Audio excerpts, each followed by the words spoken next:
Good evening, everyone, and welcome to the Weekly Armchair. I'm your host, Reese, and I'm joined by Martin and Cian. Martin from a Newcastle perspective, and thankfully Cian's come on from a Man United perspective tonight. So got a few sort of healthy topics, I suppose, to talk about. We've got, yesterday's disappointment and any positives we can glean out of that, I suppose. And then obviously the preview for Wednesday's match against Newcastle, which is at home as well. So we'll have a chat with Martin and see what he thinks about that and whether either of us have got a chance. I'm sure we'll be debating that one. But maybe Newcastle feel they've got a bit more of a chance than United at the minute. But we'll decide. We'll decide on that one towards the end of the show. But Cian, I'll come straight on to you, mate. Just from yesterday, bit of a initial mixed bag of a performance. I felt we started off the game pretty well, but in the end just didn't have enough. And I think some of the scenes that I saw towards the end of the game with Evans opening up, the rain coming down, it was just a bit of a sad turn of events, wasn't it, for Man United in terms of kind of everything that has gone on this season and how poor it's been. And then it just seemed to be a little bit like that washout yesterday was kind of typified kind of everything that we've been poor for some time. I mean, what did you make of the game and generally just the performance, mate, on yesterday? Yeah, thanks for that. So first in terms of the game itself, look, I suppose beforehand, and I hate saying this, we'd have taken a defeat like that before the game with how we've come into form-wise and the form that Arsenal are in, of course. But then I suppose if we look at our home record against Arsenal, I think Arsenal only beaten us 4 or 5, maybe yesterday was the 5th time in the Premier League era. So say since 1993, that's the 5th time they've beaten us. But in terms of the game yesterday, I do think we were, other than the goal, and I know everyone was tearing into Casemiro, but I do think there's more to that goal than just Casemiro, because Evans was there, Wan-Bissaka was there. If I'm right in saying, if it was over in that left-hand side, Dalot would have been there. So yeah, there was a couple other players. Obviously, Casemiro is going to get the blame for it because, to be honest, it's at this stage, if Casemiro didn't make a mistake, he'd still get the blame regardless. And that's just the way it is. In terms of the performance itself, actually, Reece, I don't know about you, but I thought it was a bit more solid than what we've been for the majority of the season in terms of not being as open in the midfield. And I think maybe Amrabat might have helped small bit with that. But just in terms of going forward, we're just toothless. And as for, I know some people have been kind of going in on Rasmus Højlund, but personally, I think Højlund, he might as well just get a chair for himself because, look, there's been if you look at some of the goals he scored this season, a good few of those have been made by himself and not provided with, but by service from either the wingers or in midfield. But yeah, as for with the way the heavens opened up and roof leak and whatnot, I think that just not just sums up this season, it sums up the last 19, 20 years of the Glazer ownership, unfortunately. Yeah, I agree. It was almost kind of like, not poetic in a way, but it was almost kind of like, it was weird how it just seemed to come to that kind of sort of point, didn't it, where everything's been poor United for such a long time, and then that kind of happened. It was a bit odd, really, considering how nice weather's been this weekend. It just seemed to be out of the ordinary, really. But obviously, the performance itself, it just lacked, like you say, it was toothless in a way. There's a couple of performances in that I felt, again, Garnacho run his ass into the ground, if you like. I thought he tried hard, but he's still a couple of seasons away from sort of getting any level of kind of quality and form, and I think that's just kind of what we lacked. You look at the two teams, and we just lacked a little bit of quality when it mattered. I think we tried.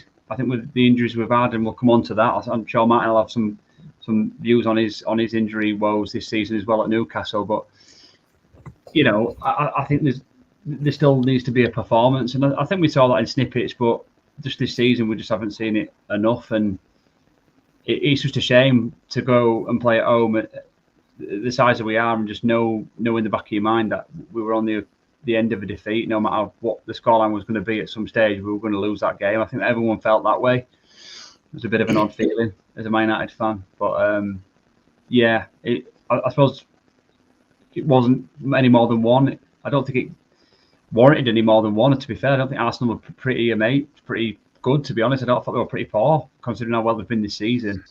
But yeah, just disappointing, wasn't it? Really, in the end, I suppose. And like you say, Ireland's just had a pretty disappointing campaign as well, which just kind of adds to all the other issues that we've had this season. So.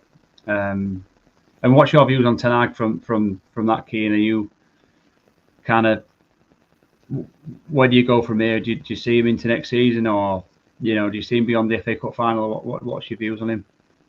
It's like every day having an argument with my head, and the next day having an argument with my heart, because it's like one of these with Ten Hag. Your head says one thing and your heart says another. Because reason being is like last week when we saw the reports of Tuchel supposedly wanting to come to United, you'd say yes, absolutely. If you're going to part ways with Erik ten Hag, get Thomas Tuchel.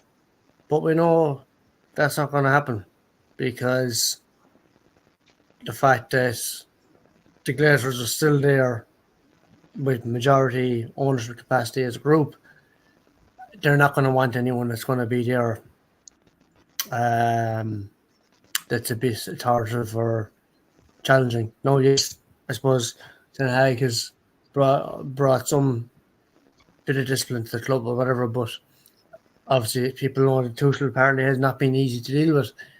But my point of view is, look, I'll find him well if you're going to sack Ten Hag, or if he chooses himself after the FA Cup final to leave, regardless whether we win or lose. But I think as well, with the FA Cup final in particular, it'll depend what way we lose it.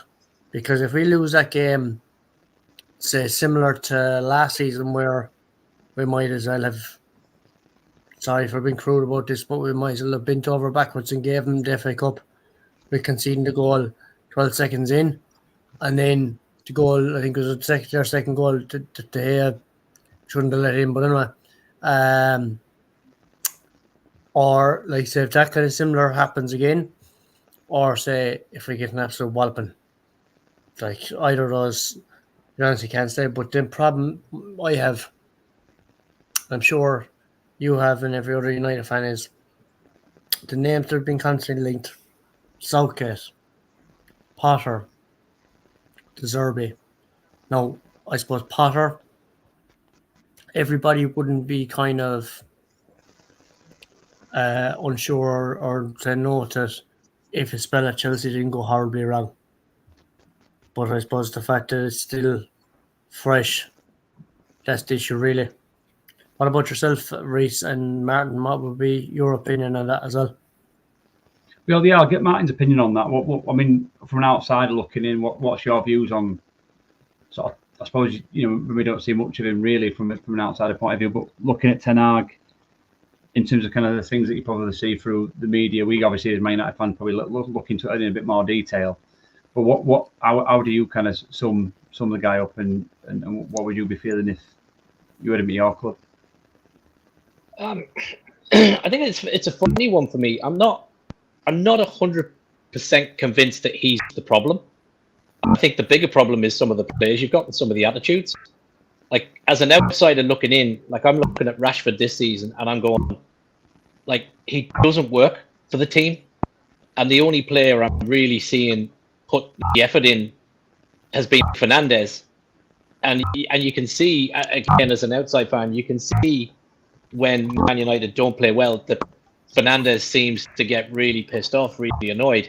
So obviously he cares about it. As an opposing fan, he's a horrible player. We don't like him because he always does well against us. But he seems to get the club and the fans get him. But I look at the players around him and I just think, like, it's probably the worst Man United team I've seen in 20 years by 100 miles. So is it necessarily the manager's fault that he's not getting the tune out of them? I don't know. Like, I think he's a decent enough manager, but I just think the players aren't playing for him. So whether he's lost the dressing room due to bigger egos in the dressing room that, you know, the likes of Rashford and other players who just are not coming together for him, I think is one thing. But I think that you made the point, Reece. I think it's the inconsistency, really. I've not been used to seeing Man United be so inconsistent, where, you know, they're going to games that I would look at and go, okay, you know, I know you guys are behind us at the moment by 3 points, but you're looking at games and going, all right, that's a game you're going to win. So you'll be level on points, and we're working out our next game. And, like, you know, you get thumped off Palace, and we're going, what the fuck? Like, what's going on there? Like, how does that happen? Now, in fairness, we got beat off Palace. You know, they hit a run of form, you know, at a really good time. So, you know, they're turning a few teams over, including Liverpool, ourselves. So, not an easy game to win, but there's just something for me not clicking. I think, you know, up front, I think Keane makes a really good point. Højlund's not getting the service. They're not set up for the way that he plays. And unless he's kind of breaking into the box and kind of taking on one-to-ones, you've no real striker. And I think the biggest problem when you were making chances was you had nobody there, because Rashford has been so out of form, either playing on the left and coming in. It just became really predictable. And I think that for us, we saw how easy it could be against Man United when we played you in the Cup at Old Trafford and we won 3-0. Like, we didn't even break a second sweat. But, you know, it's hard to know which team is going to turn up. If you look at Twitter from Newcastle fans going into Wednesday's game, it's kind of a 50-50 split. Some of us are quite nervous about the game, thinking we could get a pasting. And then I look at the teams and I look at where you guys have been the last few games, and I look at our team with the likes of Isak, with Barnes, with Murphy. You know, Joe Linton is probably going to come back into that midfield with Bruno, Longstaff, you know, Murphy on the opposite side. I think we got so much pace running through that back end. I don't see how you're going to stop us. At some point, I don't think we'll have loads and loads of chances, but I don't know how that team that's currently there, especially if that same back four plays, I think we could put 3 or 4 past you. But again, you could turn up. You know, it's a game I think both teams need to win. So I'll be interested to see how Ten Hag sets up. But again, he can set up all he wants. If the players aren't going to turn up on the pitch for you, lads, then you're not going to come away with anything in my view. But like I say, I'm not convinced that as a manager he's the full problem. I think there's bigger problems internally, and I think there's bigger problems with the players, and I think there's players with egos who are just not working for the team. And I think until that's sorted, it doesn't matter what manager comes in, I think you're going to be in trouble. Yeah, no, I agree, man. Just there's a little bit of feedback on your headphones, by the way, mate. but definitely 100% good points. I mean, we'll come on to the Newcastle team and what you think is going to be setting up for for Wednesday. But I totally agree with you. I think it is all just attitudes. I think Rooney made some comments. I'll come to you both. I don't know if you saw that, really. I mean, just on the injury front alone, after the game, Rooney made some comments on the fact that he said, not verbatim, I'm trying to do it from memory here, but he pretty much said that there's some players in that dressing room that can play. Now, I'm not for players playing on injuries and pushing through a pain barrier, but I kind of understand what he means, and I think there's a tendency for the players these days to kind of just take the easy road out when it gets a little tough. You mentioned there's the Euros just around the corner. There's an FA Cup final coming up, and I mean, you've had a pretty torrid season, Martin, with injuries as well. I mean, what a different season yours could have been without some of those injuries you've had this season. But I can't put my finger on why we've had so many and so many regular ones. Do you know what I mean? At certain times of the season where you just think you desperately need a couple of those types of players, and then all of a sudden they're out for 6-8 weeks, and it seems to be a common theme at the minute. I mean, is there anything you can put your finger on in terms of why Newcastle suffered such a bad sort of season with injuries? Or to be honest, I think it's probably the worst I've ever seen it. Like, we've had so many soft tissue and muscle injuries.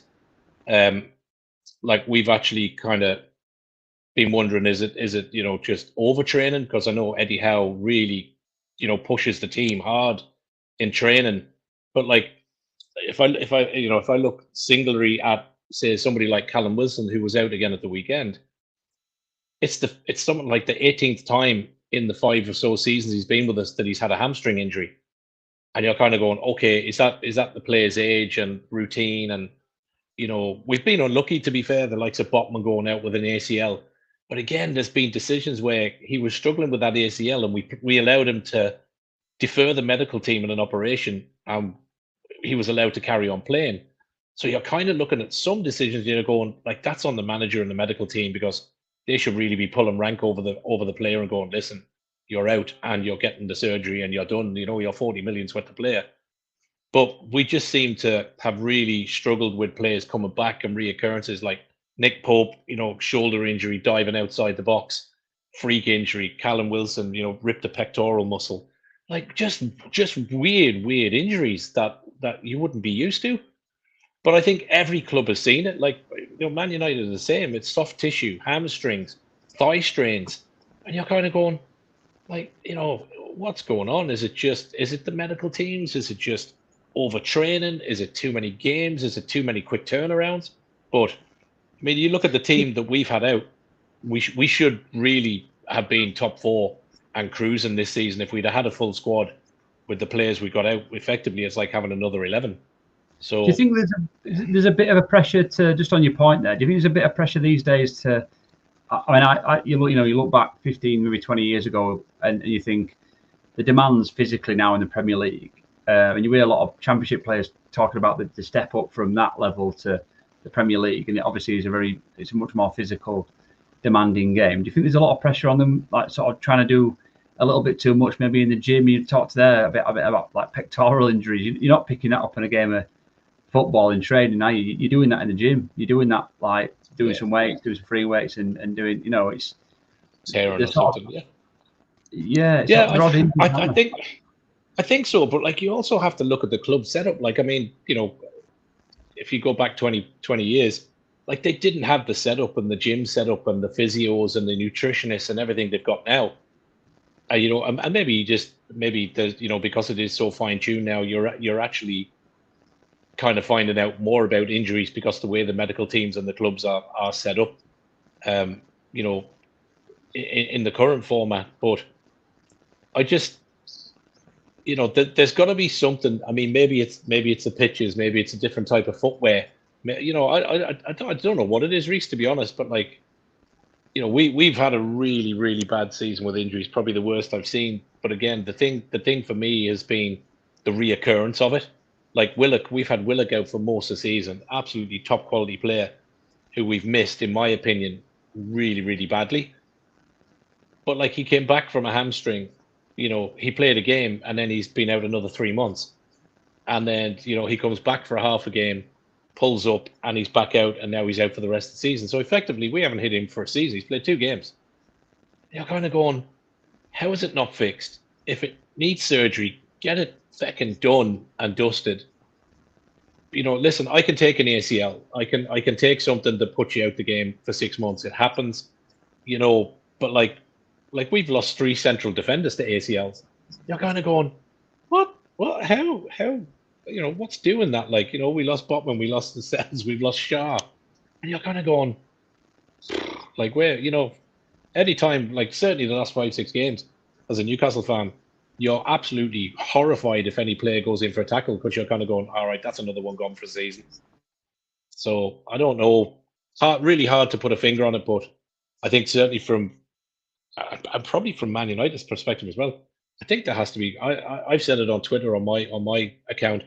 I think there has to be questions asked to the medical teams in some of the clubs this season, because I don't understand how a player can overrule a medical team and a manager and go, I think I might have an ACL, or certainly my knee is wrecked, but I'm going to carry on playing. I just don't understand how that works. Yeah, and I mean, we can't put our finger on it either. I mean, it's probably been the worst. I mean, there's a lot of records that have probably hit the worst, in lots of senses. But I mean, the injuries this season have been have been ridiculous. I mean, I don't know what it is, whether it's the style that we're playing, whether it's the temperaments in the players, whether it's just a genuine coincidence and a freak sort of occurrence. But I mean, it's definitely affected kind of our season. I mean, I think your season's been obviously affected by that as well. I mean, do you think fifth still out of the question for you guys? I think you're 6 points behind with 2 games to go. Tottenham have got a couple of tough games left. Do you think that's out of the question for you guys? Obviously, we're going to try and put a stop to that on Wednesday, but I mean, do you think that's out of the question for you guys now? I think after Saturday's game it is. I think we needed to beat Brighton to have any kind of realistic chance. We need, basically what we need at the moment is we need a point down at Old Trafford, and then we need to beat Brentford. Both games are away. Brentford's not an easy tie either. It's probably the easier of the 2 games, if you want to say that, for us. Because again, you don't know what team is going to turn up at Old Trafford on Wednesday night. Issue we've had recently is we've been really slow to start the games. And it's not been like Newcastle. We're normally really quick off the pace. We start well.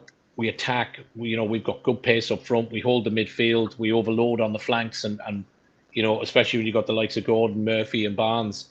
Isaac is banging form. So you'd kind of have to say, out of the 2 teams for Wednesday night, I think we're probably more in form than you lads are at the moment, and scoring goals with Isaac, who's in form. But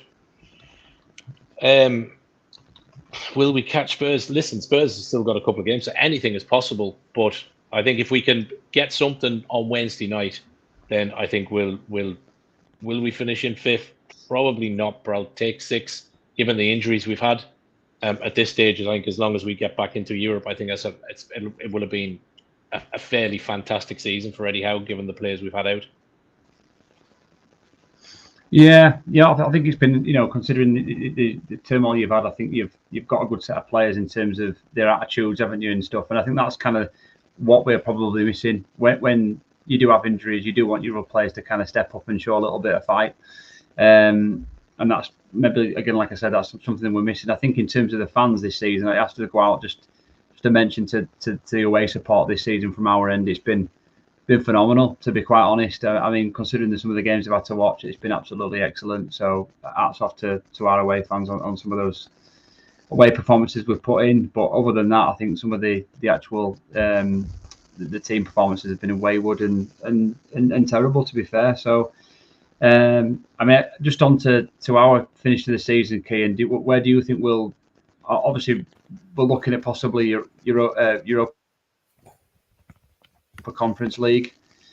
Is that something that, I mean, I can't say we're looking forward to it, but I mean, do we have to be in Europe next season? Is that something that we still go in with a bit of a smile on his face and think, right, something we can maybe win next season? And if 10 stays, it's something for him to try and win. What's your feelings on that competition? Yeah, to be honest, this time last year, if you'd asked me, I'd have said not a hope, because obviously this time last year we were heading into an FA Cup final, already having won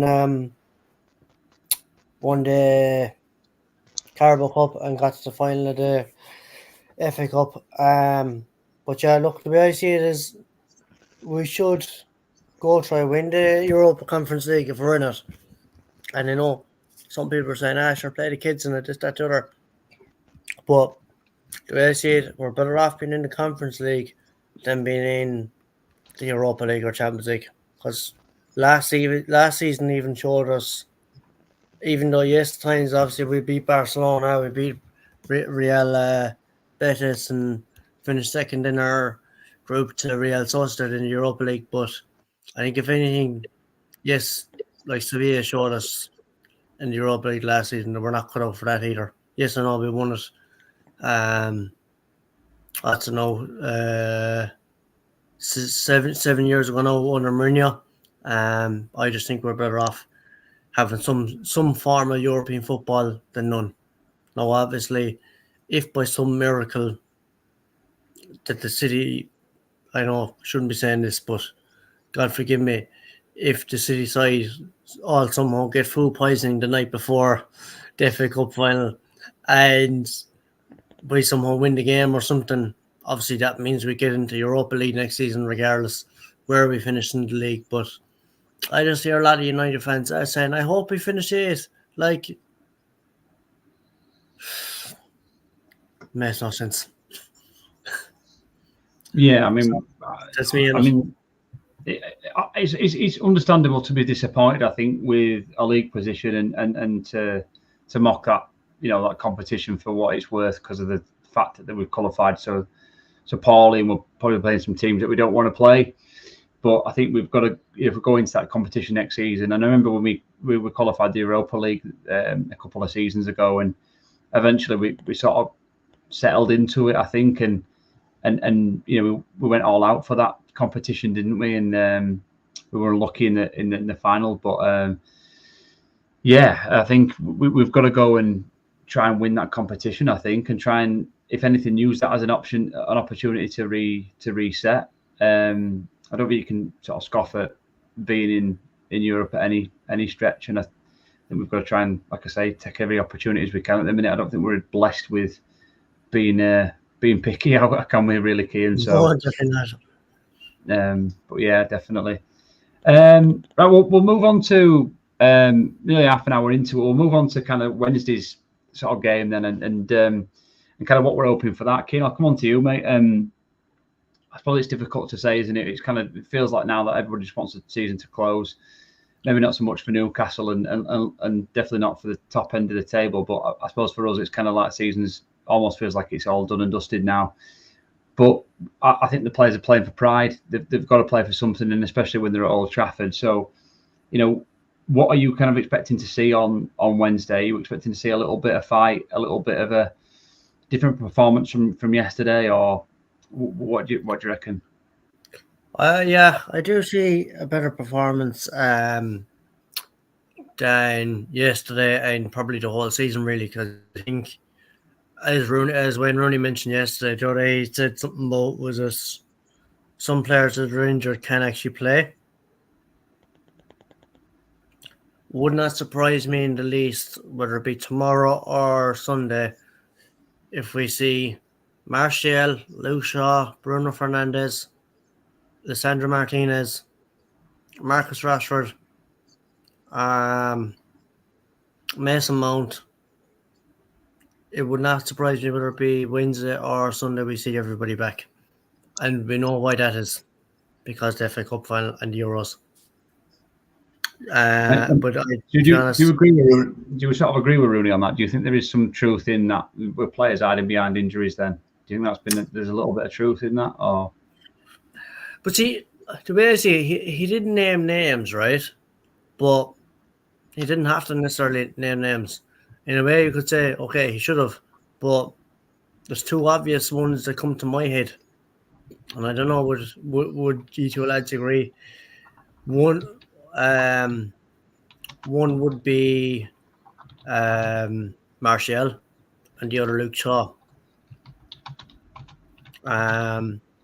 And the other, forgot to mention as well. I reckon whether it be Wednesday or Sunday, the quicker we get Raphael Varane back fit before that cup final, the better, because that defence is lost without him. Yes, I know it's even more lost without Martinez, but I know a lot of people have been kind of advocating to get rid of Varane with him being injury prone, but I just think compared to when he's playing to when he's not playing, we're even more atrocious when he's not playing at the back. Yeah, it's somewhere we've suffered so much this season, isn't it? Really, I suppose, and obviously Newcastle the same. But I mean, yeah, it's somewhere I think if we can just strengthen up there, maybe on Wednesday, that'll really sort of turn us a bit of a corner on it. Mine, what's your kind of general feelings on it? Obviously, from yesterday's game, are you kind of a little bit more optimistic seeing that from yesterday, or are you just kind of it's still Man United, it's still Old Trafford, anything can happen? And what's your general kind of? I know you kind of mentioned earlier on, but are you generally going into that expecting to get a result? I think we've got to be positive. I think we've got to look at the last few games that you've played. I think the one good thing we've got, you were talking about Ten Hag, like Eddie Howe is a tactical genius. So he will have been watching those games and watching the players that have come out, and he'll plan and he'll prepare to a point of being meticulous. So I think he'll have a game plan. I'd love to see if we had, and hopefully team makes a point about players and injuries.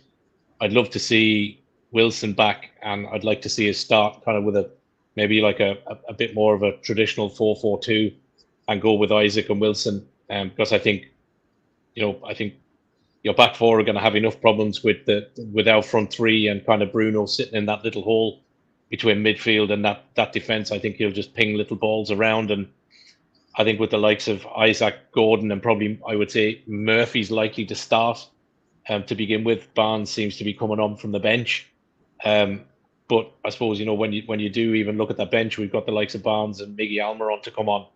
I think our front end we've got enough, I think, to really trouble Man United's midfield.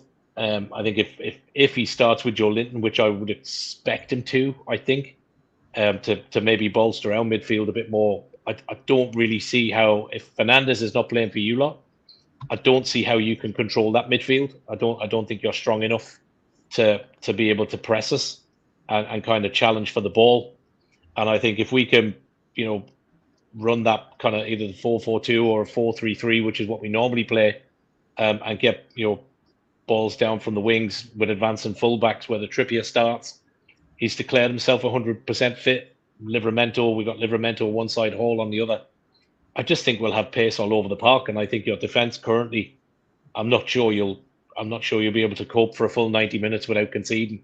I think you will concede. I think that's an obvious, because I don't think you can keep a clean sheet. So I think you will concede. But again, you make a good point, Reece. It's still Man United, it's still Old Trafford. It depends what referee turns up for both of our games. I think it depends who you get, as to what you get. It could be a decision on a penalty or a tackle on the line that goes to a penalty in the last minute. Nothing would surprise me on Wednesday night. Nothing. But I think probably for a long time, as a Newcastle fan, we should be fairly positive going down to Old Trafford, because I think we're in better form. Isaac's on fire. We've got a world-class striker, and Anthony Gordon's probably in the form of his life this season. And I just think with those 2 or 3 players, I think we should be a lot stronger than what you're probably able to field if your injuries, to Keane's point, if your injuries don't start coming back on Wednesday night. Like Fernandez and Rashford out for us, if they're out on Wednesday night, that's massive for us. Because I don't think Hoyland's got enough to trouble us, even with a makeshift back four. I wouldn't be surprised to see Shaw possibly come back. But again, I think we've got enough at the back to be solid enough. And then with those wing backs breaking and the 4-3-3 in the press. I think the other thing is, because we do press so high, we're so quick at the press and to get in the face of the players and into the ball.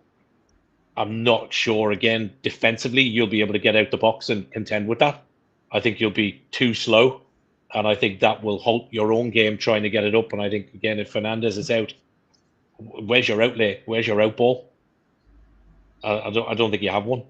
So I'd be fairly confident. But again, listen, I could probably talk to you on Thursday night, and we might have got pasted 3-0. Who's to know?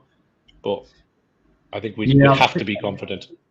I think looking at, I'll come to Keane in a minute, just in terms of kind of how we talk about sort of maybe opposing that, really. But you look at your form, and you're right, Martin, in terms of kind of like since the back end of March, you 4-3 at West Ham, you drew at Everton, but 1-0 at Fulham, 4-0 against Tottenham. Obviously, the Crystal Palace was a bit of a blip, but they're on good form.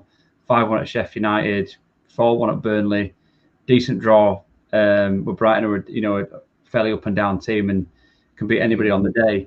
So you're in form, aren't you? I think that's safe to say. And I think, looking at that, we're aware of that as well. And obviously with some players coming back from your end as well as ours, and it makes for a bit of an interesting encounter, doesn't it? As well as you've still got something to kind of play for, I suppose, with the off chance that you might. I'll put it on the other foot. Normally, you guys are at home. It's Man United at Old Trafford.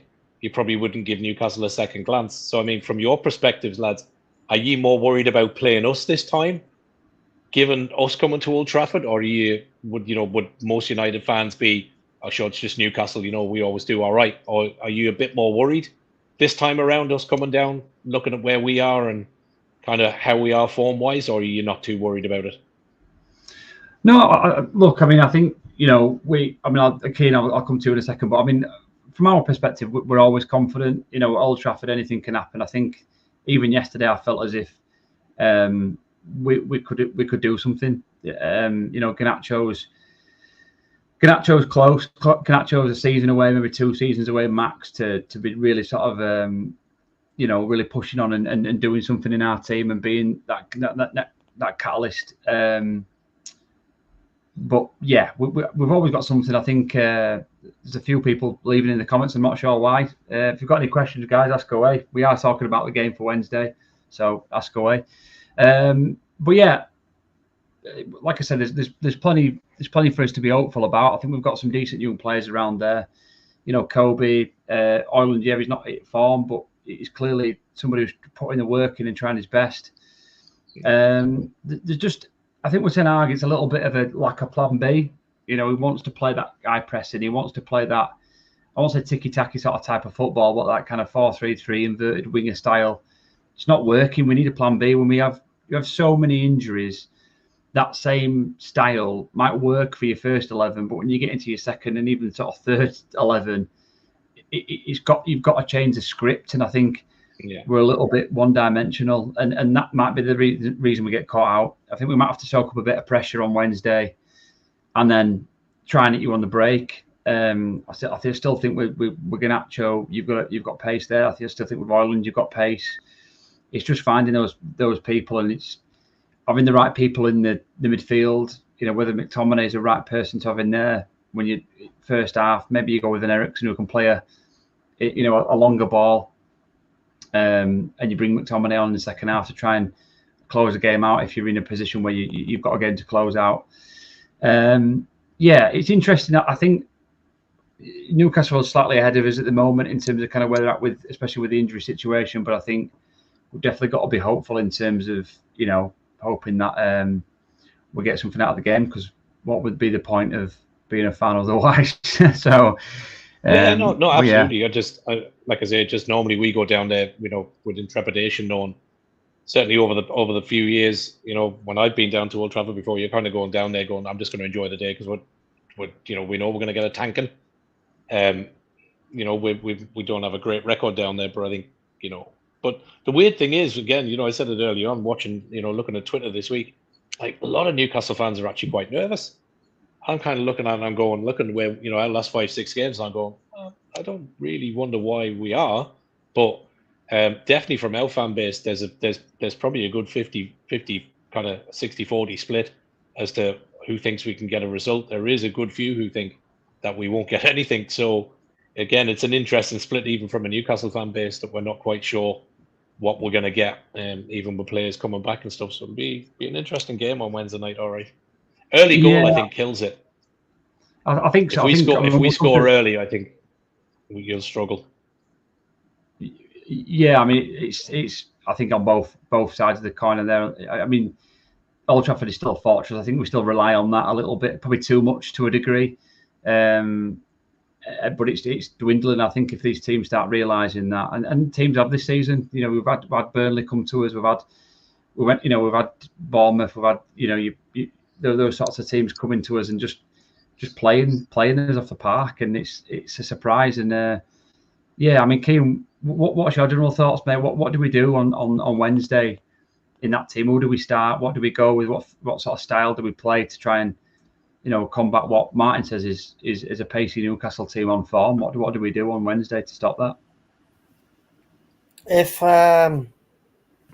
if Bruno isn't fit, and if we get Harry Maguire back, or Varane or Martinez or whoever, what I'd be doing in it is obviously on goal. Wan-Bissaka right back. This crack of playing Wan-Bissaka left back is just ridiculous, because he just does not look right playing left back. So then say if say Maguire's fit, play him and Evans at the back, or if Lindelof is fit, or Martinez. Then in midfield, I'd go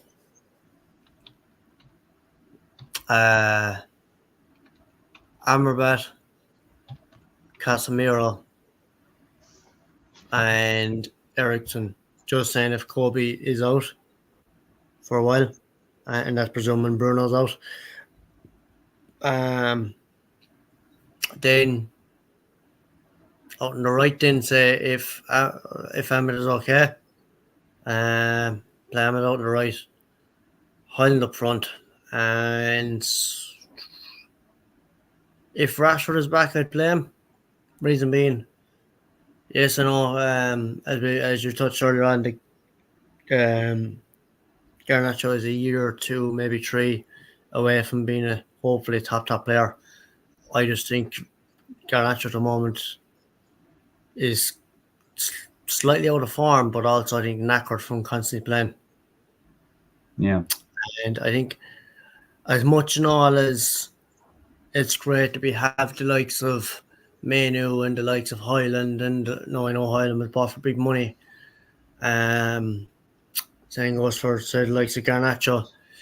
I still think we're relying too much on the young players because obviously, look, I was obviously not. I would, say 95 or 96. I would have been born.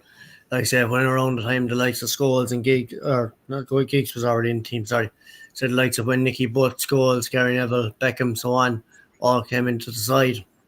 There was still a very good, strong core there. Where I think, yes, I know, probably Kobe out of all the young players that have come through so far lately is probably the most talented. But my thing is, you don't want to ruin these young players before they even get started. And I'm not saying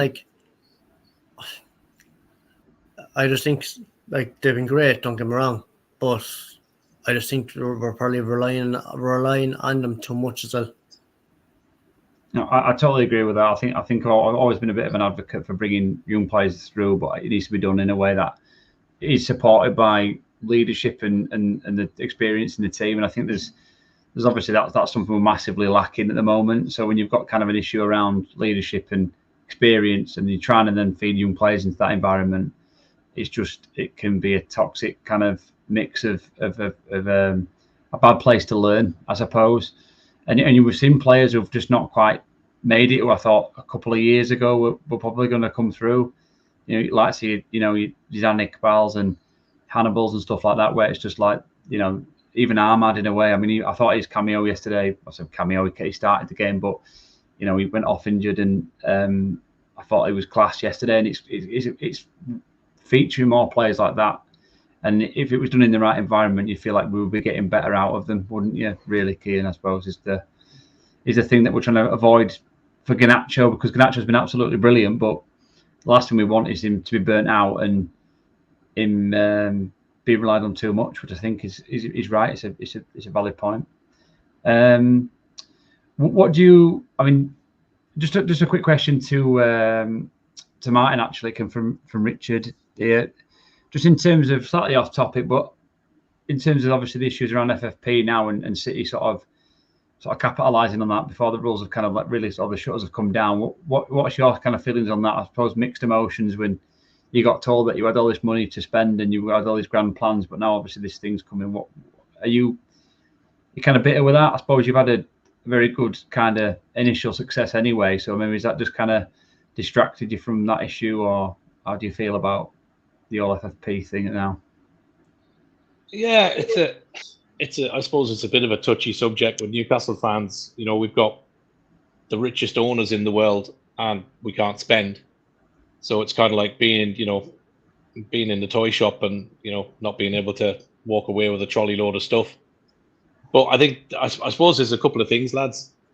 It took us 2 years to get the takeover because there was barriers put in the way by the Premier League and by broadcasters, and with all due respect to you two lads, from Manchester United, from Liverpool, from Spurs, from Arsenal, who all objected to that takeover because they didn't want, another established club coming to the top table. And I understand that. There's a bit of protectionism against it. I get that. But every time we've tried to do something, the issue Newcastle fans have is the rules keep getting changed, which these rules have been in play, and City were allowed to get investment, spend what they want, do it in stages, and now they are where they are. Probably one of the best teams in the world. Newcastle haven't been allowed to do that. We were able to do a little bit of spending and change up a bit of sponsorship, and the Premier League and the clubs voted and went, well, actually, no, can't actually have that sponsorship, lads. It needs to be fair market value. So that all changed everything. So we couldn't generate the same revenues as Man United do, or City do, or Chelsea do, because we couldn't go out and just get, say to Adidas, we'll give you a 10-year deal and we'll give you name and rights to the stadium and everything else, because, other clubs are going, well, hang on, that's not fair. That's not market value. That's not fair. They can't do that. So then, you can't go out and spend 100 million on a player because we don't have the revenues. So the job we got to do is try and increase our revenues through the right deals. So we did a deal, and everybody kicked up again, and they went, well, hang on, no, you're owned by the Saudis. You can't do a deal with Saudi Arabia because that's not fair. So they changed the rules so you can't have interrelated party deals. So from a Newcastle fan's perspective, it just feels like whenever we try to do something, the rules are being changed to stifle that. So it is extremely frustrating. My overall view on it is, if you've got owners who have money, let them spend and set something up to say, right, listen, new owners, for the first 3 years, you can spend. You've got to stay within a certain salary cap or within a certain limitation to make sure that you've got the funds there, that the club's not going to become insolvent, that it's not a flash in the pan and you're going to blow 500 million in year one and then the club is wrecked in year two. So I think there's got to be some rulings around it. But I think if you are new owners for the first 3 years, there should be like some format of an amnesty whereby you can say, right, here's our bank statement, which obviously PIF have got a fairly hefty one, and they should be allowed to spend over the 3 years and help grow the club. I get it that some clubs don't have wealthy owners. I get it that Man United have the Glazers. I get it that Burnley don't have big owners. They've got American investors, but not worth billions. That's not my fault. So we had Mike Ashley for 14 years. Where were all these other clubs complaining when we weren't able to spend? Because he was repping off sportswear, and he was directing the funds off the club and funneling it into his own pocket. I didn't hear Man United fans and Chelsea fans and Liverpool fans all up in arms and wanting to change the rules then. So why is it changed now? It's changed now because the six that are at the top, including Man United, don't want Newcastle to do well because it upsets the balance.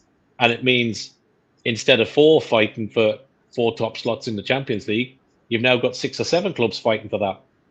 And Newcastle, luckily for me, have enough money to be able to transition through that. Listen, rules will change. Richard makes a good point there. Everyone has to follow the rules. Absolutely, we do have to follow the rules. But the rules keep changing and the goalposts keep getting moved. So that's our frustration, in that every time we try to grow and we try to increase our revenue, so at the end of the day, it's got to be, that's the only way you can spend. If you've got increased revenue, your revenue dictates along with wages what you can spend. So just let us grow our revenues, but we're not even able to do that. So every time we open a door, the Premier League and other clubs are voting to make sure that that door gets firmly shut. So listen, will we do a City and be, Champions League winners and league winners in 2-3 years? Maybe, maybe not. But we will get there. It might take 5 years, might take 10 years, but we will get to the top. And when they get there, we won't be coming back. So it might take us a bit longer, but we're on the right trajectory. And I think as long as we can keep progressing, new deals with Adidas, stadium development, everything else, and we increase that revenue, then, we're not going to go back to where we were. So it's frustrating, Reece, to keep seeing rule changes. It's going to take us 3-4 years to catch up to a club like Man United that have got worldwide support and that revenue. But we will, and I said to a City fan not too long back, they were talking about it to me, and I said, listen, City are probably the biggest shark in the pond at the minute in the Premier League. And the only thing that's going to take down a shark the size of City is a bigger shark. And that's us. So at some point, we will overtake City. But it'll take time. I mean, if you're right about the rules, I think if City do get kind of like charged on these kind of 115 charges that everybody keeps touting, then that'll be great, and there'll be some consistency, and then everybody can sort of take a big breath and be frustrated, but know that it's consistent and that everybody's on the same page.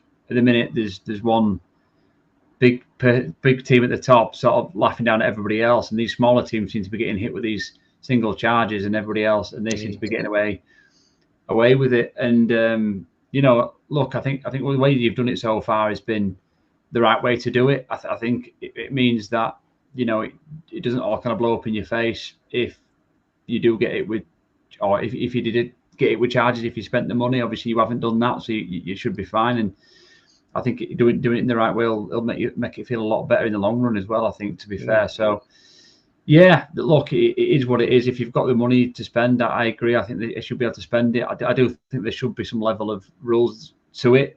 Whether those rules are fair in terms of kind of the money that you generate should be then spent. I think if you're generating that money, then you should be able to spend it, personally. But yeah, it will. I suppose it remains to be seen whether those rules will eventually change. I suppose it depends on kind of who's interested and whether they've got some vested interest in that venture as well, especially with I think they will do eventually, Reece, because like at the end of the day, if the Premier League keep changing up the rules and stifling it from the clubs that can spend, surely they're only ruining their own game. So if they want the Premier League to be the spectacle worldwide that they want, hundreds of countries to invest in it, broadcast it and watch it, you need to bring the top stars. Like you look at this summer window, like outside of probably the 6 or 7 clubs that are there now, including Newcastle, who's going to be able to spend 100 million on a player? Nobody, I don't think. Because I don't think that money's there. I'd be surprised if anybody spends 50 million on a player this season in the summer.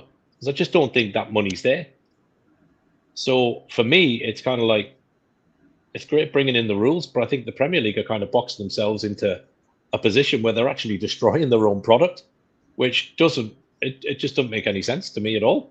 It doesn't make any sense. But I suppose it doesn't. I mean, we're getting slightly probably off topic here, but I suppose it doesn't when you look at like your powers that be, like Madrid again, getting to another Champions League final and spending attracting the players that they want to attract, and it doesn't seem fair, does it? Sort of globally, I suppose, as well. And you're right. The Premier League is regarded by most as the best in the world, and if it's going to have these kind of stringent rules over it, then it's certainly not going to be anymore. But look, gents, it's been a good conversation. I think there was a couple more questions quickly to Martin again. Do you think Newcastle will have to sell a good player in the summer due to that FFP ruling, or do you think that might not be the case? And who do you think that will be? No, that'll be pretty. I don't think. Look, I think everybody knows. Look, Bruno Guimaraes has a 100 million release clause in it. Is anybody going to meet that? I don't think so. I can't see it.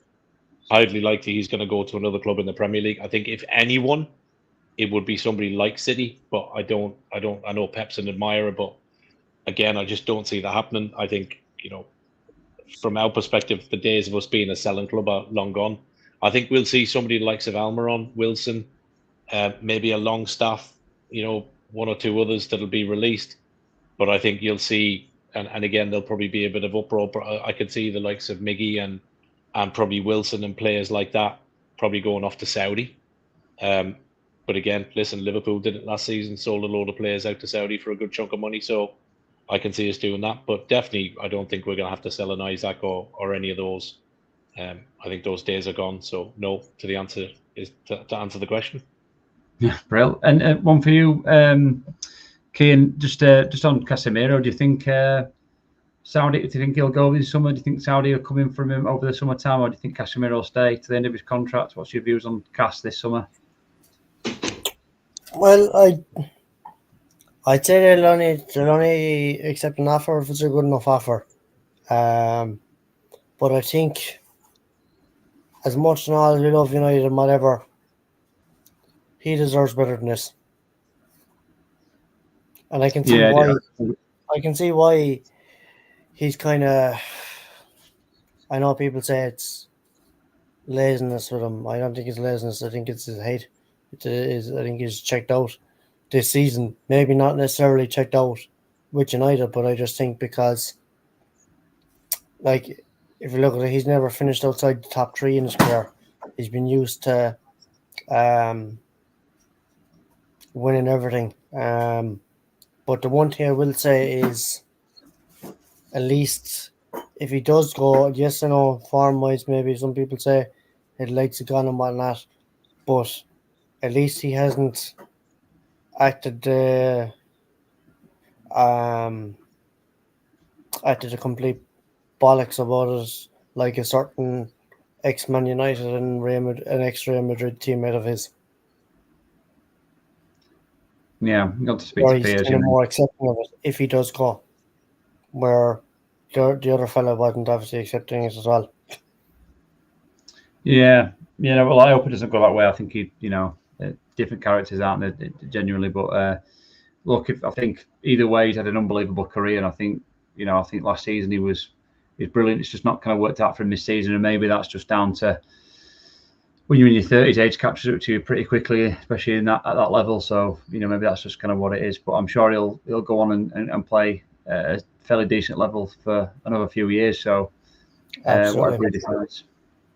Well, gents, it's been nearly an hour. It's been a good, wide variety of topics, to be fair, tonight, and quite a lot of coverage, a lot of people commenting. So that's been really, really good, and a few likes on there and a few questions. So really, really happy and pleased for everybody doing that. So thank you for that. Thank you to Martin and Cian for jumping on tonight as well. So thank you guys for that one.